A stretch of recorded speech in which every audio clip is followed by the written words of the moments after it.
Hello and welcome into this edition of the Golf Channel podcast with Rex and Lav. Before we get into Collin Morikawa's drought-busting victory in Japan, Rex, you're in Miami, not just for Joe Stonecrab, but also for the LIV Team Championship.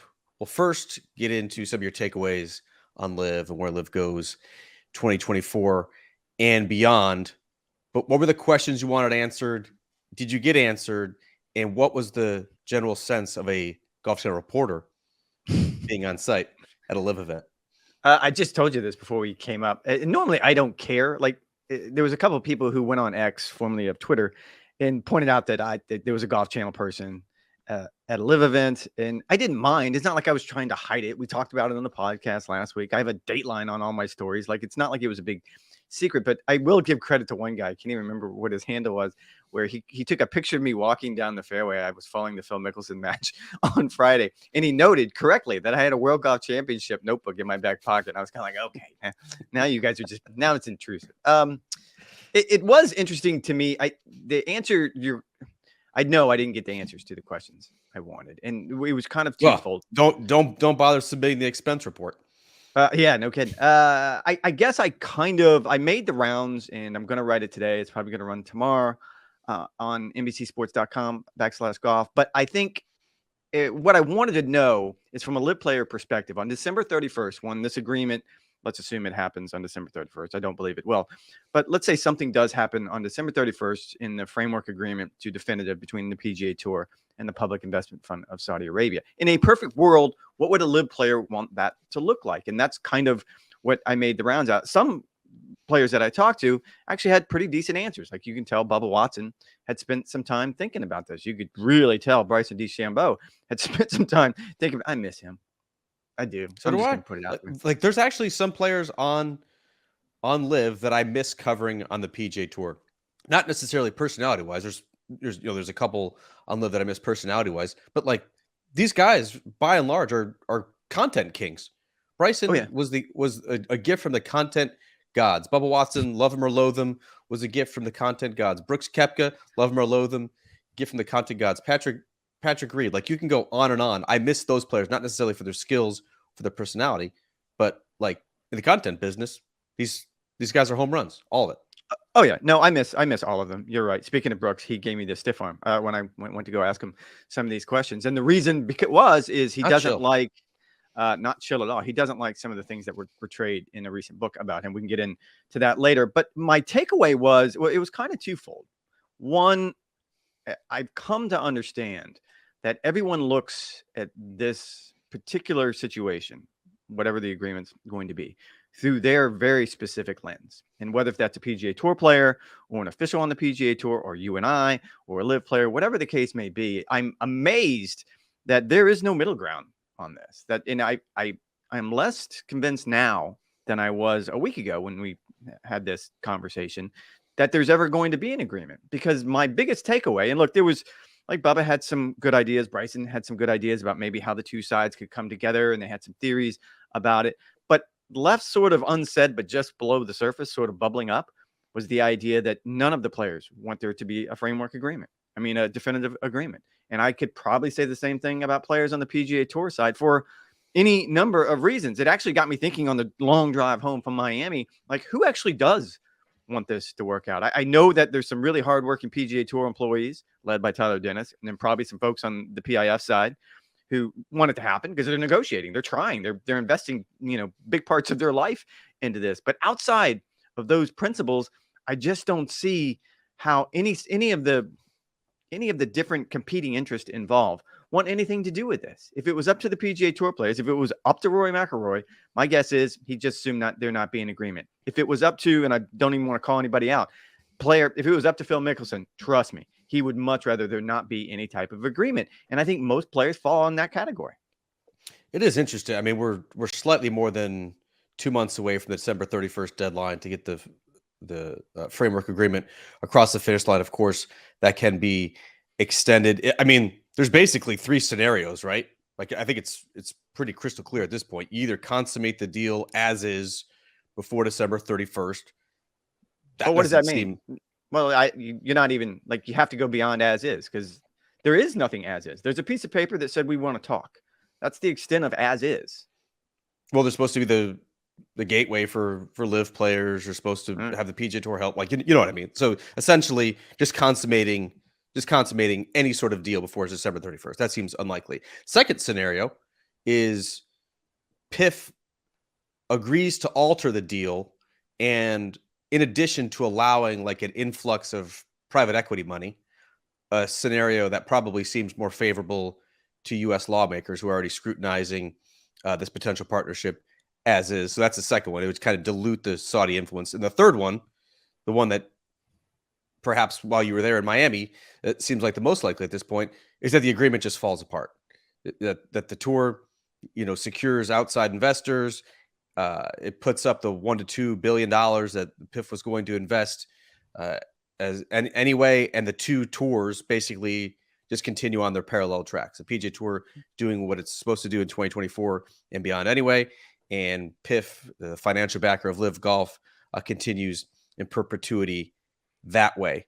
I guess my question, Rex, of those three scenarios, who has the most to lose in that scenario? Is it the tour, right? Like if the most likely scenario at this point is that the deal falls apart and does not happen, is that a win-win for the tour?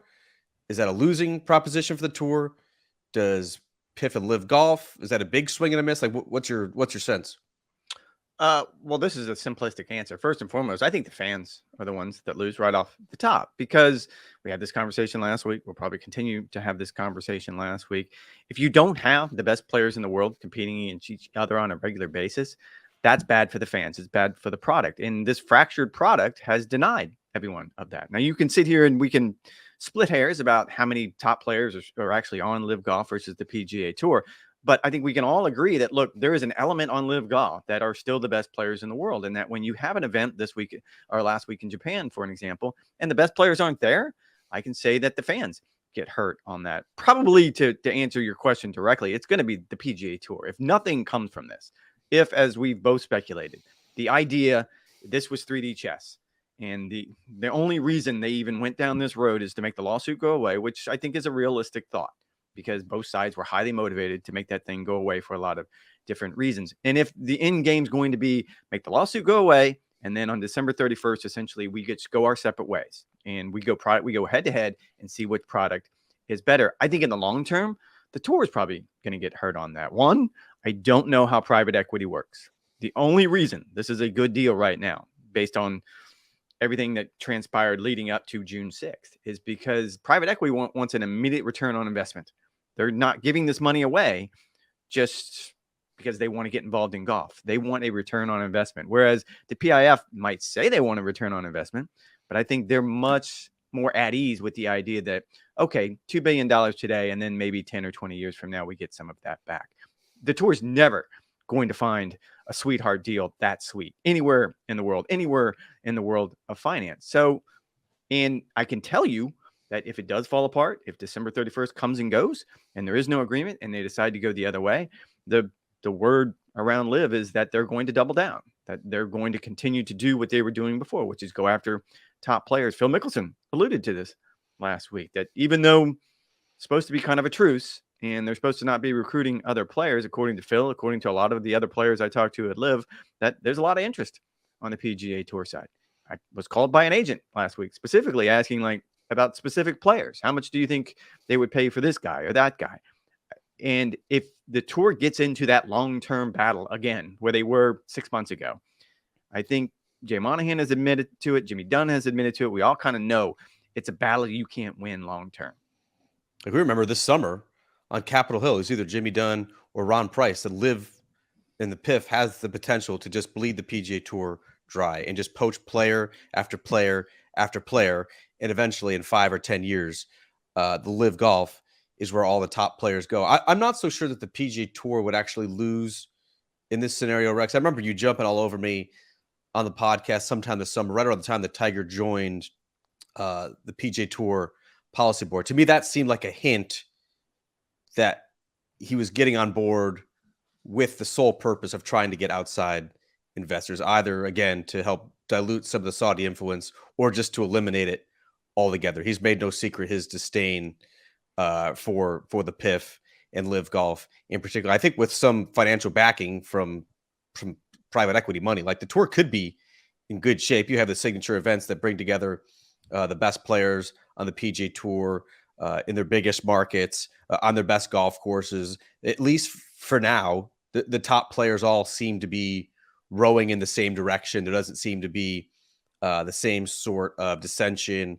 or confusion about like the direction of what the PGA Tour is. This TGL deal, I think it's still a little bit of an unknown of what it's actually going to look like in a couple months' time, but that could help line some players' pockets as well. If you're LIV, though, I certainly see the point of like angering like Yasser Al-Rumayyan and his top lieutenants and having them double down.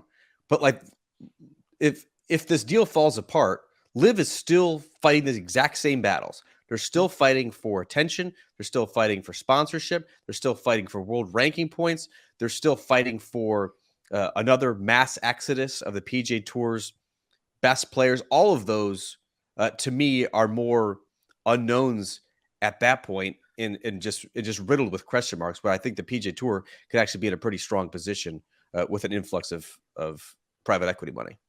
No, I think the conversation we probably had before June about this was right now, yes, the tour has the better product. They have the upper hand. They have the high ground, however it is you want to put it. And you're right. It is a long uphill battle for LIV Golf, but they have the financial resources to do it. I don't know when or if the LIV Golf model would ever catch up to and maybe surpass the PGA Tour model. But I think we've both agreed to the idea that if they're really in it for the long haul, and I'm talking about the public investment fund, and if they're willing to commit, I don't know, a decade to, let's just see what we can make of this. Let's see if we can pick off every top player one a year. And if you do that for a decade, at some point, you get to the end of that, and there's a really good chance that the tour is not on the winning side of that. I think that's what Jay Monahan refers to as an irrational threat. Right now, you're absolutely right. The PGA Tour has a superior product. It's a superior TV product. I think when you look, and look, I really wanted to walk around property last week at Doral because I really wanted to get a full sense of, what are these things like? And like I've been asked a couple times, like, how would you compare the crowds? And I don't know, man, like somewhere between Bay Hill and Scottsdale. Like it wasn't like I wasn't overwhelmed with it. It's pretty hard. It wasn't. Well, no, maybe, and that's maybe a little on the high side because I simply wasn't overwhelmed by it. And maybe I was not there on Sunday, to be fair. Maybe it was much better on Sunday. Miami's sort of a weird late arriving crowd, kind of like we ran into in Los Angeles this year. And it was the TV product. I had one player, LIV player, come up to me in the bar Friday night, and he was kind of livid about the TV product. And I've got friends, you've got friends that work on that side, that are part of the production team, part of the talent team.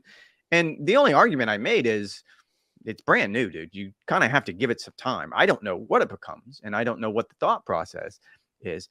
But if you go back to the idea that the PIF is invested in this for the long term, that they have no interest in washing their hands of it and walking away, I think it's impossible not to envision a future, whenever that moment is in the future, that it wouldn't go LIV's way.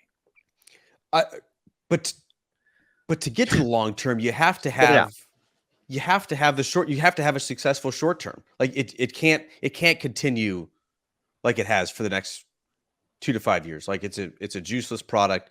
There's no interest. Bubba's team might have 10 to 20 investors, as he said in his press conference this week, but no sound investor is going to sign up before any sort of deal is finalized. If it does.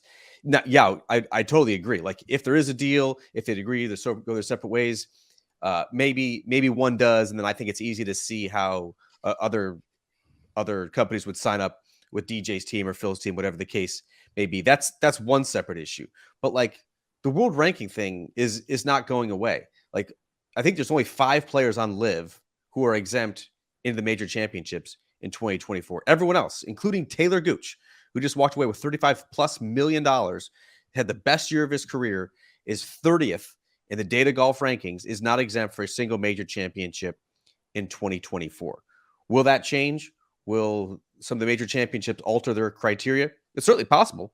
I'm of the belief that they probably should. The top 2 or 3 players on LIV, according to the season points list or any arbitrary cutoff that they have prior to a major championship, should probably be exempt. No different than it is for the Sunshine Tour, the Asian Tour, the Japan Tour, whatever the case may be. But the fact of the matter is, if you're on LIV right now, you either have to qualify through one of the 36-hole qualifiers, or you're just not going to be exempt from the major championships. That's a huge hurdle, which then parlays into the star power or the lack thereof on LIV. There's going to be 4 players with a turnover.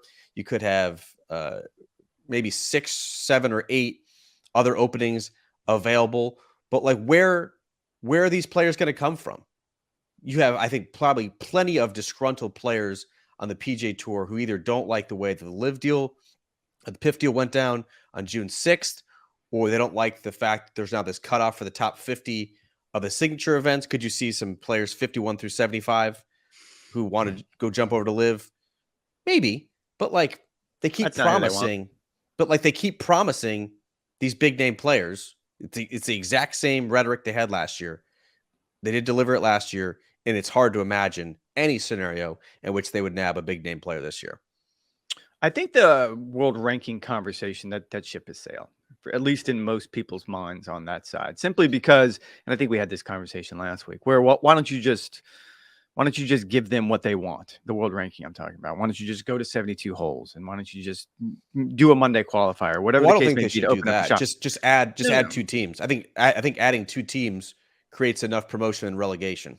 I think adding 2 teams is actually part of the scenario that the 2 sides would come together. This goes back to some of the ideas. And again, I'm going to write about it today, about if you can expand, and they can expand. And we had a chance to meet with Greg Norman, the CEO, and he talked about they can expand up to 15 teams. That would be 3 additional teams. And I think the idea would be, if this framework agreement becomes definitive, that's maybe how the 2 sides can come together, that the PGA Tour gets 3 teams and full equity in all 3 teams, and they can fill those 3 teams however they want. And then it's a matter of sitting down and working out the schedules.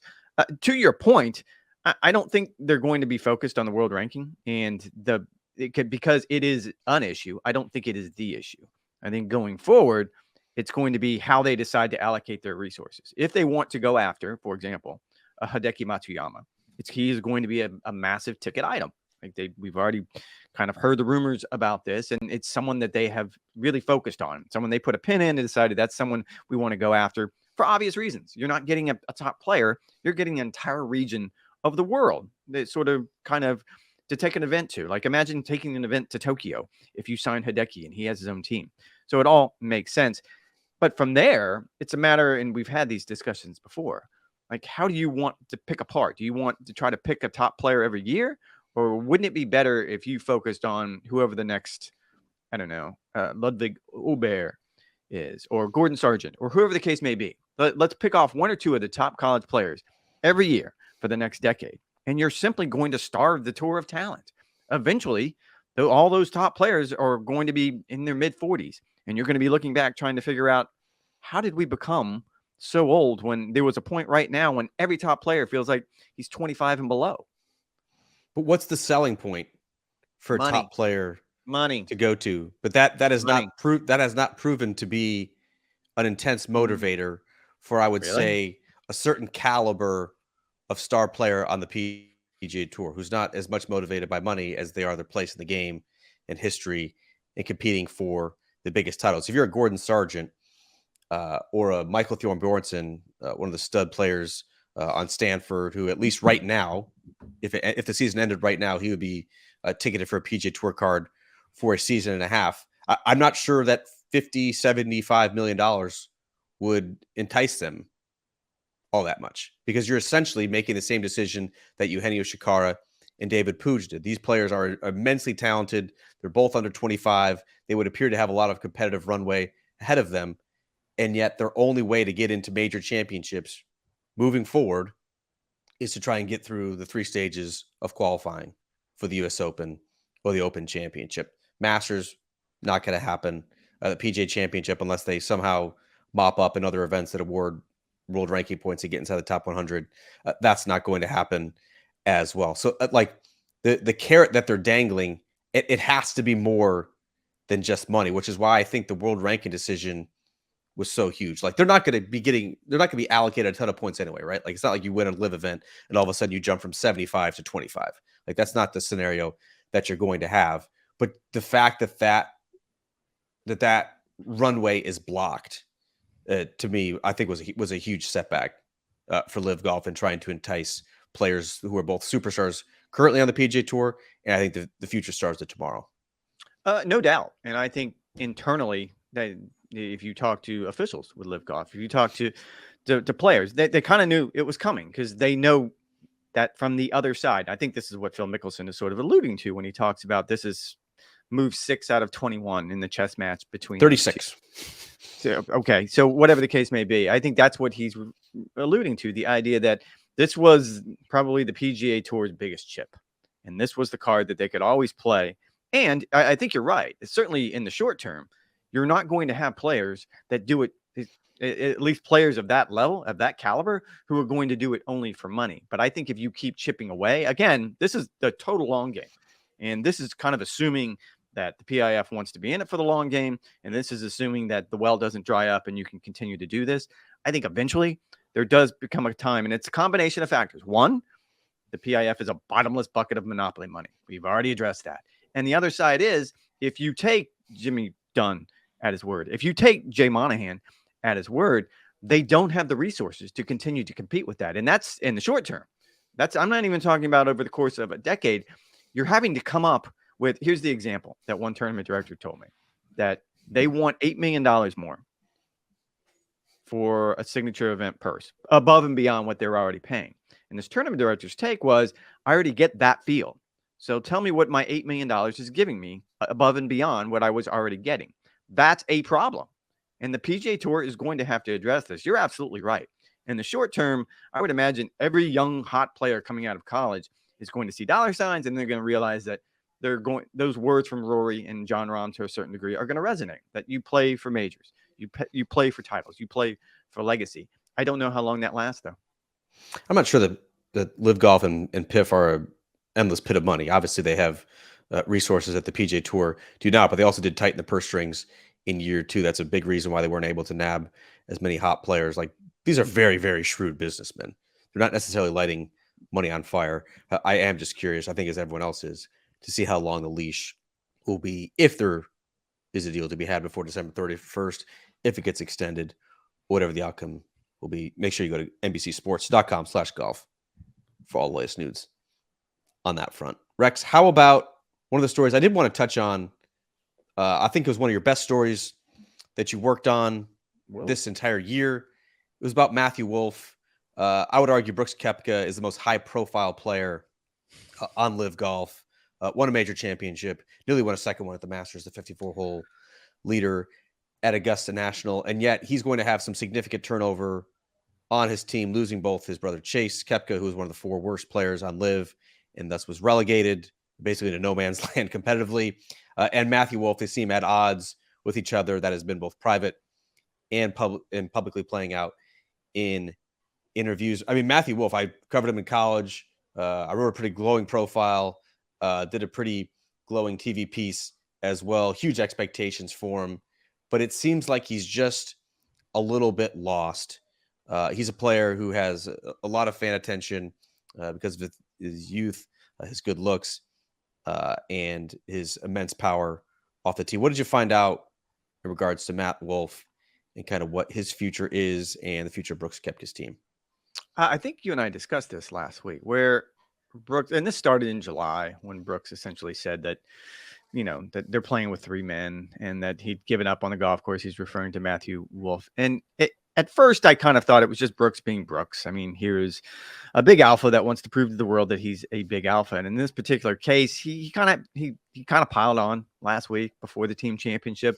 And my thought was, man, it feels like he's just punching down at this point. Like, okay, clearly there's a personality conflict. Clearly he doesn't like the way Matthew Wolff does his business. Like, they're both in the same business, but they clearly do it different ways. And Matt has been very open about, these mental struggles. And I thought in the age of athlete enlightenment, when it comes to mental health issues, that most people, even fellow competitors, would have a large degree of empathy for Matt in this situation. That they would all be like, nah, come on, man. Like, don't be the bully. Don't be that guy talking to Brooks. That wasn't the case at all. I was shocked when I started talking with players about the idea of, do you feel like Brooks has stepped over the lines? And I think probably Harold Varner gave me the best quote for the story. And it was like, look, I wouldn't have done it that way, but it's okay in every other sport for athletes to do it. That's kind of the team golf concept, that you have Jamar Chase making snarky comments about his quarterback, Joe Burrow, and they are best friends. They went to college together. And he goes, so if you have that situation, then why in the world wouldn't you think you would have the same personality conflicts on a team of 4 professional golfers who, and I'm taken by this idea that you're taking someone, Brooks Koepka being the best example I could ever come up with this, who has been nothing but a singular focus.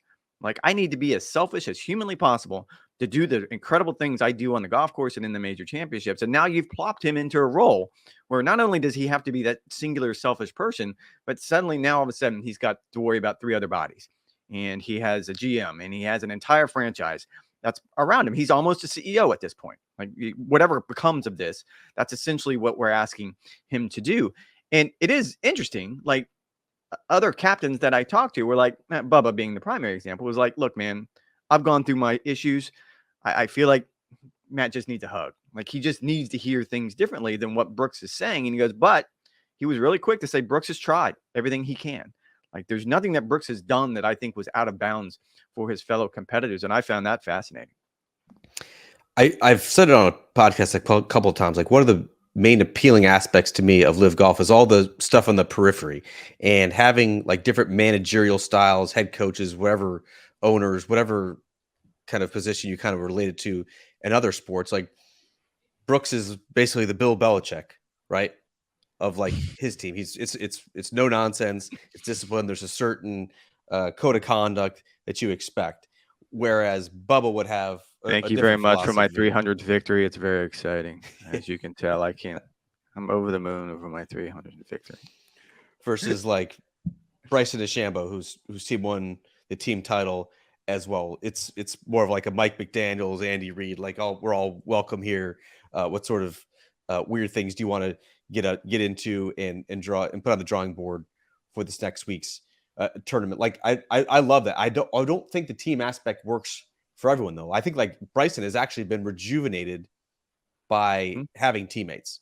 He was very much a lone wolf on the PGA Tour, looked at sort of as an outcast, never was able to make inroads as any sort of leader on the pack or the policy board and be a difference maker that way. And you look at the way that Bryson played in 2023, like, he was in the mix throughout the PGA Championship, hung around for 54 holes at the US Open. He shot 58 at the Greenbrier, shot a really low round, I believe, in Chicago to win there. And now he helps lead his team. Like, he seems like he genuinely enjoys that battle, and to have people who are instant friends or teammates or comrades, right? Where he didn't have that on the PGA Tour. I'm not sure that works for Brooks. I'm not sure his hard-nosed style necessarily works. I am curious to see, though, who he attracts on his teams. He does have 2 holes to fill, but his managerial style, I guess, is not quite for everybody. No, and look, I don't know that anybody would expect Brooks to be a warm and fuzzy. Like, he's not going to be that kind of leader. And it just turned out, it is interesting. And to your point, I agree with you. Like, it's the transaction that I'm now really, we're taping this on Monday, and now sort of is that open period for all of those players who want to sort of look at other teams. They have to match contracts. Like, there is a transactional element to this that suddenly I'm more interested in than I ever have been over the course of the 18 months that they've been playing quote unquote team golf, because this is what, like, me as a sports fan wants to see. That being said, if you look back to last offseason, and it was a very sort of abbreviated season, but Matt Wolff was the coveted prize. Like, he was the free agent that everyone wanted. And then you get him, and then it just unravels wildly. So now Taylor Gooch is sort of that coveted free agent. What's to say Taylor lands on Brooks's team and another personality conflict comes up? I do think this is part of it that is much more fascinating to me than the golf ever probably has been. All right, so I'm not sure what we're going to talk about on next week's podcast, because this is a dead week on the PGA Tour. There is no PGA Tour event scheduled this week after the Zozo Championship, which was won by Collin Morikawa. Surprisingly, Rex, in a runaway. Collin Morikawa, 63 in the final round, wins by 6 shots. I remember on our season opening podcast, taped on like January 2nd or 3rd, you predicted, your bold prediction was that Collin Morikawa would drop outside the top 25 in the world ranking. I remember being aghast at the suggestion. He was like 10th or 11th at the time. You gave your reasons. He did not drop outside the top 25. He did get close, however. Just a couple of weeks ago, he was 22nd in the world. This now, after the win at the Zozo, moves him just outside the top 10 once again. What were your thoughts on Collin Morikawa winning for the first time, surprisingly, since that 2021 Open Championship? I knew you were going to bring that up. And I will point out that Collin Morikawa was 20th in the world when he started last week. And I think he moved up to 12th. And we've got some runway between now and the end of the year. So I'd go easy on taking a victory lap on that one just yet. But it was an impressive performance. I will say that. I don't know. This one was always tough because I've covered this event before. And it's a really cool event. Like the crowds in that area of Tokyo. I mean, it felt like their version of Scottsdale. Now, granted, it was Tiger and Hideki who were kind of playing it out for the title last time I was there. So that was pretty cool. But Collin Morikawa is a crowd favorite. Clearly, he has roots that go back to Japan. So I think it's a very, very cool situation. I will say this, though, like going forward, that was probably going to be, I think you'll agree with, that was going to be the best field of the fall. I mean, I don't think that's overstating it. No, I mean, I think it's pretty obvious. Like it's a limited field. There's no cuts.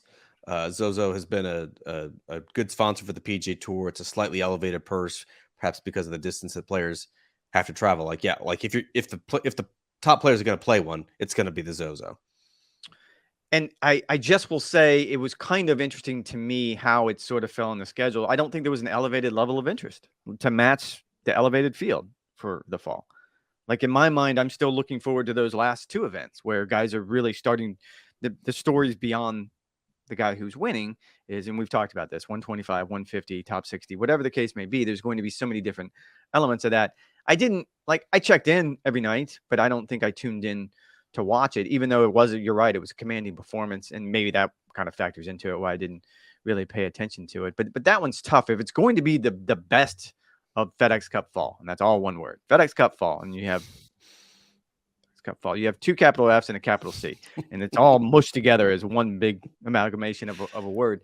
If that's going to be the crown jewel of FedEx Cup fall, it seems to me it sort of fell a little bit flat. And again, I'm sort of looking forward to RSM and those last couple events to see how everything plays out. To be fair, I mean, it has been a little bit sleepy, has it? I'm not exactly sure what I was anticipating when it came to the FedEx Cup fall. Like the list of winners has been Rex, pretty good. I mean, like Sahith Theegala, fan favorite, gets his first win in Napa at the Sanderson Farms. You had Luke List prevail, but Ludwig Aubert lost in a playoff there. You had Tom Kim go back-to-back in Vegas, and now you have Collin Morikawa, a two-time major champion, who's winning the Zozo. Except that's not what the fall was supposed to be about. It's not supposed to be about the brand name players kind of adding to the victory totals against diluted fields. It was supposed to be essentially an elongated Q school, perhaps a little bit less intense, perhaps a little bit more for some players who are playing for their status, if not entry into the signature events. I'm not sure it's necessarily worked to this point. My interest has not been particularly high in the fall slate of tournaments on the PGA Tour. I'm looking forward to a hard reset, to be honest with you. I obviously, my look now is at the RSM. That's essentially now the Wyndham Championship where players are competing for the status. You and I will both be there. Interest now, I think, circles around the Hero World Challenge. Special podcast that week. That is Davis Love III, live from Southern Seoul. Didn't want you to give away the details, but I was just going to, it was called a tease in the business. I was just going to go with special podcast, but very good. You can go ahead and give away the details now. Who can say? We are anticipating potentially Tiger Woods playing at the Hero World Challenge, which would obviously be must-see TV. Todd Lewis is reporting, would not surprise him. I mean, that's not. I love T-Lou. Love T-Lou to death. That's not exactly putting it out there. That's not exactly, a Woj. Not exactly reported. Or a source story. No. I wouldn't be surprised. That's the softest of reporting you can possibly do. I wouldn't be surprised if Collin Morikawa dropped out inside the top 25. Yeah, we have slightly higher journalistic rigor over at NBCSports.com/golf. So we do not yet have that on our website. But according to Todd Lewis, it would not be a total surprise if Tiger Woods did not play there. But then, let's start the thing. Let's see how this flow works. Let's see how this cadence works, to use the PGA Tour parlance, with the signature events and then the full field events. I'm looking forward to a hard reset. But I do want to touch on Morikawa, Rex, because it had been almost 2.5 years since he won, and I was struck by his comments in the press conference afterward. How it sounded like he was in dire straits, on the verge of losing his PGA Tour card. He talked about how he tried everything. He'd spent more time on the range than his entire life with caddy JJ Jakovac. He was looking at videos for hours with his swing coach Rick Sessinghouse. He's such a perfectionist, Collin Morikawa is, and he set such high standards for himself, winning 2 major championships by the age of 23. You almost want to get into their heads and just tell them to chill. I've always thought this about Justin Thomas. He burns so bright and he burns so intensely that it almost becomes counterproductive. You almost want it too much. And Collin Morikawa came surprisingly close to having a huge year. He was 10th best on tour in strokes gained total. That was the best year statistically of his entire career. He's made improvements with his much maligned putting stroke. He remains incredibly precise, both off the tee and into the greens. He lost a big lead at Kapalua, which kind of set the tone for the year.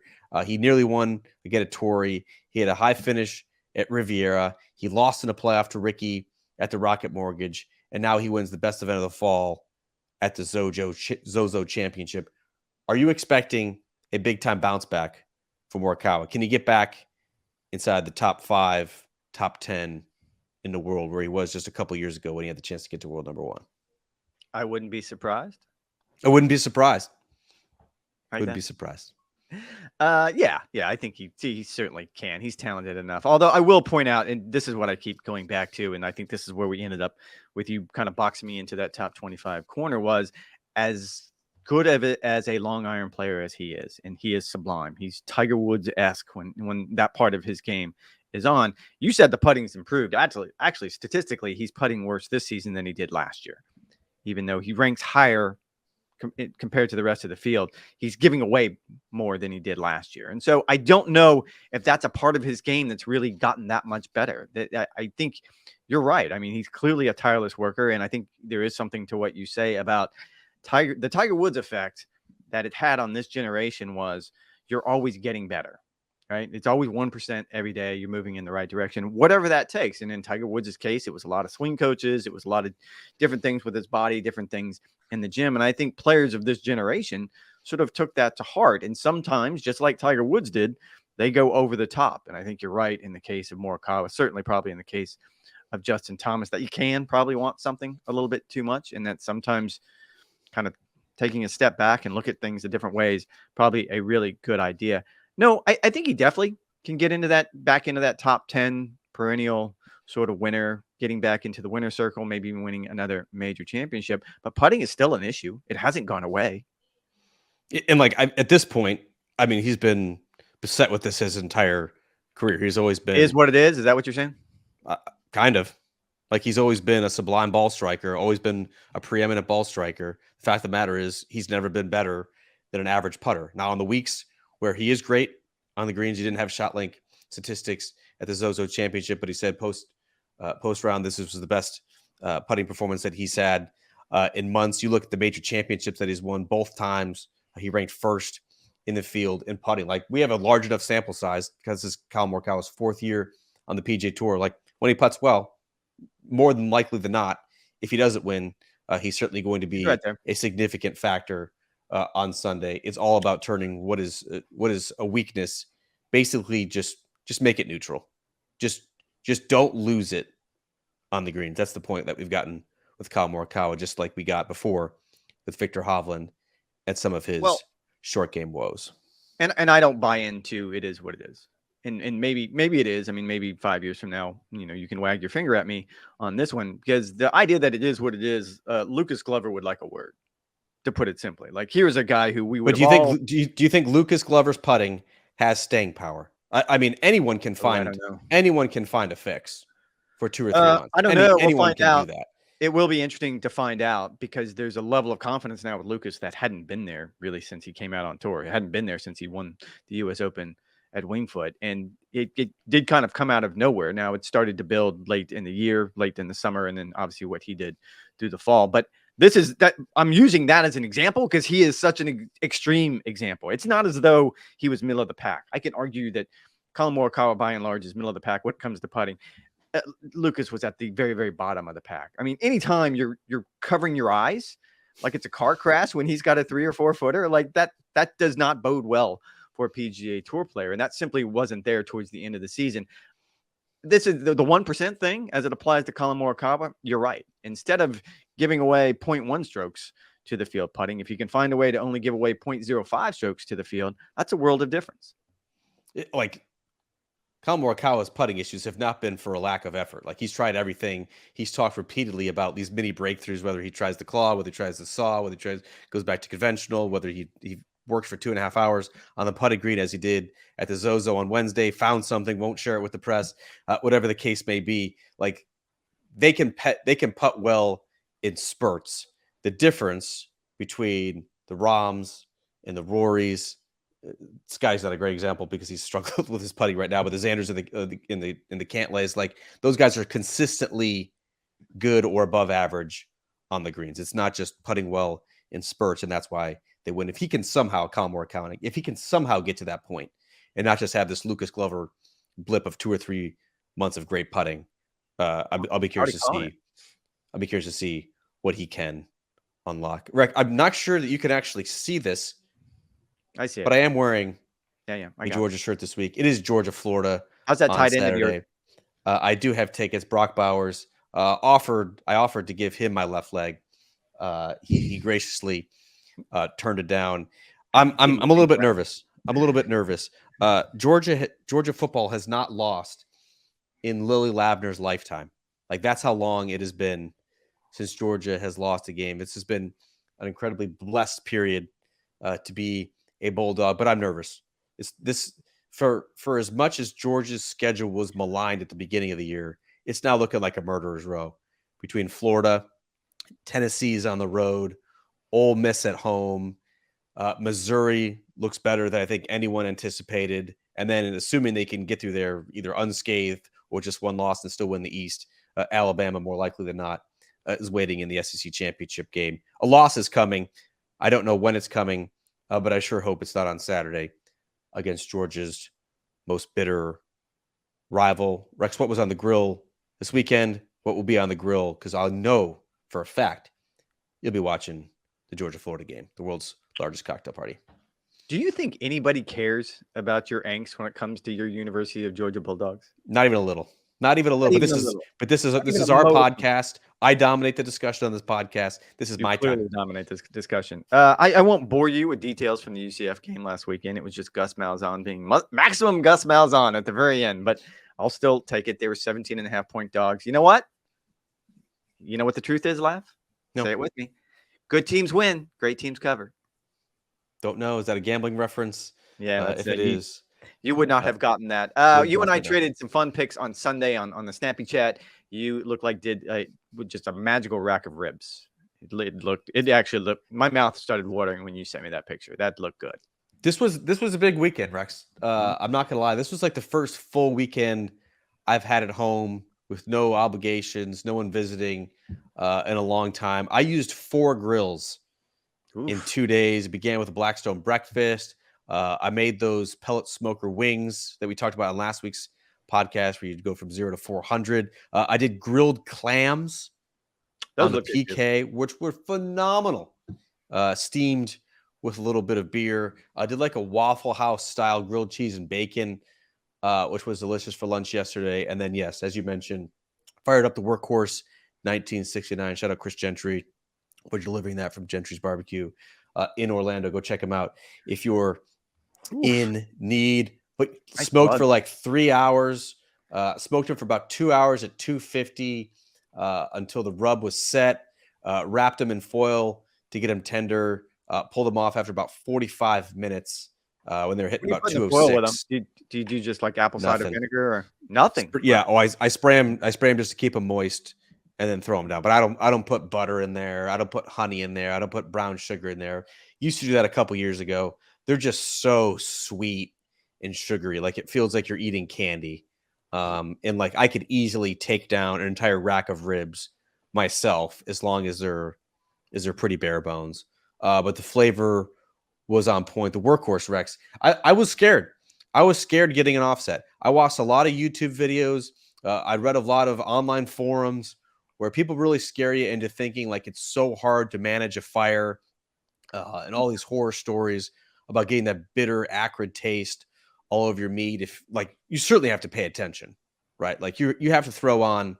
In my case, you have to throw on 2 splits every 30 to 45 minutes. Once the temp drops down to 225, that immediately spikes it back up to 260. And you just kind of hover there. But like, I have not had any situations where it gets out of control, where it spikes to 350. I haven't had a situation where it gets down to 175 and the coal bed gets smothered out. I've had a great learning experience. I'm not sure if that's because I'm well prepared and well researched. Having watched so many YouTube videos, I'm not sure if it's the thickness of the steel being 3/8 inches instead of the thin metal that you get at the big box stores. But I've been incredibly pleased. And if you want, you could swing over on your way to the RSM. I'd love to host you for a little barbecue if you want. Well, we're going up on Monday. We're doing Early. the podcast Monday morning at Monday. Southern Soul with Davis Love, since you let the cat out of the bag. So it would be kind of hard for me to do that, but I'm sure we can figure something out. I think it probably does have a lot to do with the quality of your offset. Like clearly that metal makes a difference, because I used to struggle with the offset I had. It was an Oklahoma Joe, and so it was thinner metal, and it was hard maintaining that temperature. I figured it out after a while, and it wasn't that it would get too hot. I actually would wrestle sometimes getting it up to that 250 mark, whatever the case may be. And so it took a little bit of work, but I think once you get the hang of it, I don't want to say it's easy, but it's enjoyable. I mean, I'm on the back porch anyway. That's the whole point of it. I mean, I never, ever cook inside. This is not an exaggeration when I can say on our cooktop inside, I've cooked maybe 3 or 4 times. And it's mostly just like boil water for spaghetti for the kids. Like I cook everything outdoors. You make the mess outside, you stink it up outside, you're getting fresh air. Like it's just how I prefer to do things. And when it comes to the smokers, I tend to have a life philosophy, and especially when it comes to smokers, like cry once, buy once. Was it expensive? Yes. But I'm able to get more. I feel like you're talking to your wife now. You're not talking to the audience. You're not talking to me. It seems like that message is for Amy. Let's be honest who that message is for. But it's like you get what you pay for. Like if you get a high quality product, you should expect high quality products in return, right? Like if you get a $300 smoker from Home Depot, and the thing is a rust bucket, and it's got thin metal, and you got massive temperature fluctuations, like you can't expect to produce good barbecue. Can you? Sure, if you make some compensations, but I'm trying to take out all of the variables for what is a hobby, a pretty intense hobby. I must admit, like that's just kind of how I roll. You're coming off as a snob right now, so I'm going to go ahead and cut you off. I will say this, to your point, I do need to set up some sort of system where I can cook everything outside, because I did chili last night. I did smoked chili, like a Texas style. There's no beans in it. But part of that process is sort of browning up the peppers before you actually put them in with it was like a beef stock you put them in with, and you kind of cook that down. You render that down until you finally put that in, make it into like almost like a puree. Anyway, you cannot do that inside the house. Oh, it was uninhabitable for a solid hour, because even Trevor, my middle son, walked in like, what? Like, have we been poisoned by someone? Like, what is that smell inside this house? And I will say this, it turned out I enjoyed it. My sons enjoyed it. Bunkmate hated every bite of it because it was so spicy. And I will say that I didn't even use the peppers that it recommended, because it even says in the recipe that like this pepper's really, really hot. So you may not want to use that one. I didn't even use that. So please, someone out there, let me know exactly, like give me a better recipe that I can dial back the heat, because I enjoyed it. I really did. But Bunkmate was not a fan. God, hot coming in, hot coming out. Why don't you use beans in your chili? First of all, it's way too hot still in Florida to be making it wasn't. chili. I need to have it under 70 if I'm going to even think about it. To be honest, like I used I believe it's a meat church packet. It's like a Texas chili mix. There's ways to get around it to not absolutely blow your head off. But I'll brown the meat.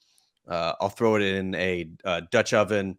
I'll smoke it with the lid off, with some tomatoes, onions, garlic. I do like beans in my chili. I know that's sacrilegious in some parts of the country, but I love my chili with beans. Smoke it for a couple hours, stir it up so you make sure the smoke gets infiltrated in there. But like, I don't actually use real peppers in the chili. I'm just using some sort of powder, which I think is where you might be erring here. No, the recipe called for 3 different types of real peppers. Now, they were dried, and one of the types, well, I used the type from my garden. So I have like a jalapeno in my garden that's really, really hot. Like I've had to figure out a way to use them because I've got tons of them. So I have to figure out the way to use them. But by and large, if you take the sorry, getting a call from one of our producers right now. If you take the seeds out and kind of, wash them up right, they're fine. But this time around, like, I think you're right. It's probably a combination of those peppers, and then it called for a lot of different spices. And probably I need to figure out exactly which one of those spices I can dial back. Get outside and cook, folks. The weather is beautiful, except, of course, if you live in the Northeast or you're our friend Tom over in the UK. Tom, we're thinking about you in your very, very lonely Weber. All right. That's going to do it for this edition Golf Channel Podcast with Rex and Lav. We'll be back for another episode next week where we break down in forensic detail Georgia's presumed victory over Florida, any details of my tailgating debauchery, Rex's weekend with his grills, and whatever else pops up in the world of golf. The fact that the producer just called us on a day in which there is no shows certainly suggests that something could be coming down the pike. All right. We'll talk to you guys next week. Make sure you go to NBCsports.com/golf for all the latest news and notes in the world of golf.